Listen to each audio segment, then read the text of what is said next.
ఆర్థిక వెసులుబాటు లేదు.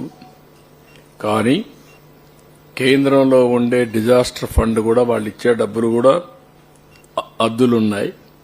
కానీ ప్రాక్టికల్ గా ఉండాలనే ఉద్దేశంతో మనం ముందుకు పోయాం. హుద్హుద్, తిత్లీ దానికంటే కూడా ఇది బెటర్. ఇది ఇచ్చాం. జీవో నెంబర్ 12 రిలీజ్ చేశాం. 16 జిల్లాలు ఎఫెక్ట్ అయినాయి. 16 జిల్లాలకు కూడా ఒకే రోజున రిలీఫ్ ఇస్తున్నాం. ఈరోజు ఈ రిలీఫ్ లో మీరు చూస్తే మొత్తం జరిగినది మీరు చూసినప్పుడు 905 గ్రామాలు, 227 మండలాలు, 16 జిల్లాలు, బాధితులు రఫ్గా 12 లక్షల మంది. అందులో నష్టం జరిగి నష్టపరిహారం ఇచ్చేది 4 లక్షల మంది. ఇంకొక పక్కన మొత్తం ఈ సీక్వెన్స్ లో చనిపోయిన వాళ్ళు 74, ముందు చెప్పింది ఇక్కడ చనిపోయిన వాళ్ళు మొత్తం చనిపోయిన వాళ్ళు 74, 5 లక్షల మంది వారికి ఇచ్చాం. చనిపోయిన పశు సంపద 1562. రాష్ట్రం మొత్తం మునిగిన ఇండ్లు 1,18,070. పరిహారం 215 కోట్లు. విజయవాడ మొత్తం ముంపు నివాసాలు 78,558. పూర్తిగా మునిగిన గ్రౌండ్ ఫ్లోర్ హౌసెస్ వరకు 64,799. అదే మరి గ్రౌండ్ ఫ్లోర్ లో ఇండ్లకు 25,000 రూపాయల చొప్పున ఇచ్చాం. 161 కోట్ల 99 లక్షలు. విజయవాడలో 1 ఆ పైన అంతస్తులు చిన్న పెద్ద అని వ్యత్యాసం చూడలేదు. అందరికి కూడా 10,000 ఇచ్చాం. అవి 13,759. 13 కోట్ల 76 లక్షలు ఖర్చు అయింది. ఇంకొక పక్కన చనిపోయిన వారికి పశువులకు అన్నిటి కలిపి 6 కోట్ల 83 లక్షలు ఇచ్చాం. మొత్తం 44,402 ద్విచక్ర వాహనాలు 3,000 చొప్పున 13.32 కోట్లు ఆర్థిక సహాయం చేశాం. 4,348 ఆటోలకి 10,000 రూపాయల చొప్పున 4 కోట్ల 34 లక్షలు ఇచ్చాం. 1,243 తోపుడు బండ్లకి 20,000 చొప్పున 2 కోట్ల 48 లక్షలు ఇచ్చాం. 5,181 కిరాణా షాపులు, హోటల్స్, చిన్న హోటల్స్ 25,000 చొప్పున 12 కోట్ల 97 లక్షలు ఇచ్చాం. 2,500 స్మాల్ ఇండస్ట్రీస్, ఎంఎస్ఎంఈలు 1,00,000 రూపాయలు వాళ్ళకి అందరికి కూడా 50,000 చొప్పున 12 కోట్ల 50 లక్షలు ఇచ్చాం.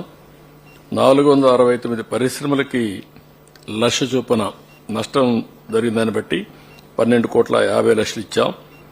దెబ్బతిన్న 469 పరిశ్రమలకు 1,00,000 చొప్పున 4 కోట్ల 69 లక్షలు ఇచ్చాం.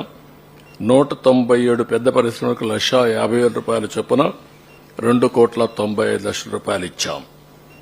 పంట నష్టం మొత్తం 1,12,345 హెక్టార్లలో 22 రకాల వ్యవసాయ పంటలకు 278 కోట్లు ఇస్తున్నాం.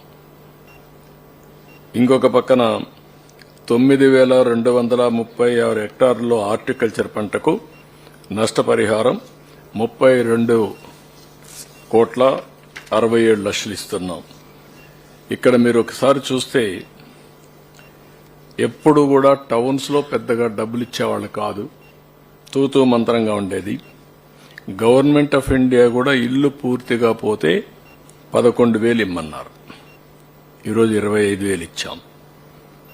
మొదటి అంతస్తు అవన్నీ ఏదైనా ఉంటే పని పోతే ఒక 5,000 ఇమ్మనేవాళ్ళు. అది కూడా ఇచ్చేవాళ్ళు కాదు, 2,000 ఇచ్చేవాళ్ళు. పోయిన గవర్నమెంట్ అయితే క్యాంప్ పెడితే అక్కడికి వస్తే ఒక 2,000 ఇచ్చి పంపించేవాళ్ళు. ఈరోజు వాళ్ళందరికీ 25 కేజీలు ప్యాకేజీ కాకుండా 10,000 రూపాయలు ఇచ్చాం. గ్రౌండ్ ఫ్లోర్ పాక్షికంగా మునిగితే ప్రతి ఒక్కరికి 5,000 రూపాయలు ఒకప్పుడు ఇచ్చేవాళ్ళు, 10,000 ఇచ్చాం. కిరాణా కొట్లు, రెస్టారెంట్లు 25,000 ఇచ్చాం. ఇది ఇంతకుముందు నామ్సో కూడా లేదు. చిన్న పరిశ్రమలు కూడా నామ్సలో లేదు. 50,000 ఇచ్చా. 40 లక్షల లోపల నష్టపోతే, 40 లక్షల నుంచి 1,50,00,000 నష్టపోతే 1,00,000 రూపాయలు ఇచ్చాం. 1,50,00,000 కంటే ఎక్కువ నష్టపోతే 1,50,000 చొప్పున అందరికి చేశాం. అదే మరి 3 వీలర్ 3,000 రూపాయలు చొప్పున అందరికి ఇచ్చాం. ఆటో అది లేదు ఇంత మునుపు అయితే. ఆటో అయితే 5,000 రూపాయలు దాన్ని 10,000 రూపాయలు ఇచ్చాం. తోపుడు బండికి 5,000 ఉంటే 20,000 ఇచ్చాం. చేతి వృత్తులు చేనేత వాళ్ళకి 10,000 ఉంటే 25,000 ఇచ్చాం. చేతి వృత్తుల ముడి సరుకు 5,000 ఉంటే 10,000 రూపాయలు ఇచ్చాం. వరి 10,000 నుంచి నేను 20,000 చేశాను. ఆ మధ్యకాలంలో వీళ్ళు వచ్చి రివర్స్ చేసి 16,000 చేశారు. ఇప్పుడు 25,000 రూపాయలు చేశాం. ఒకటేసారి 16,000 నుంచి 25,000 చేశాం.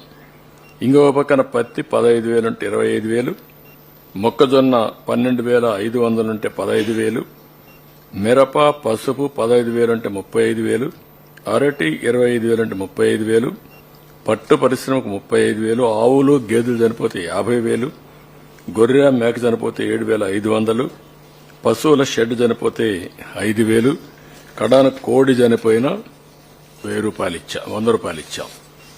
ఈ విధంగా మొత్తం ఎలాంటి నష్టపరిహారం జరిగినా వాళ్ళని పూర్తిగా ఆదుకోవడానికి ప్రభుత్వం అన్ని విధాలా ముందుకొచ్చాం, అన్ని విధాలా చేశాం.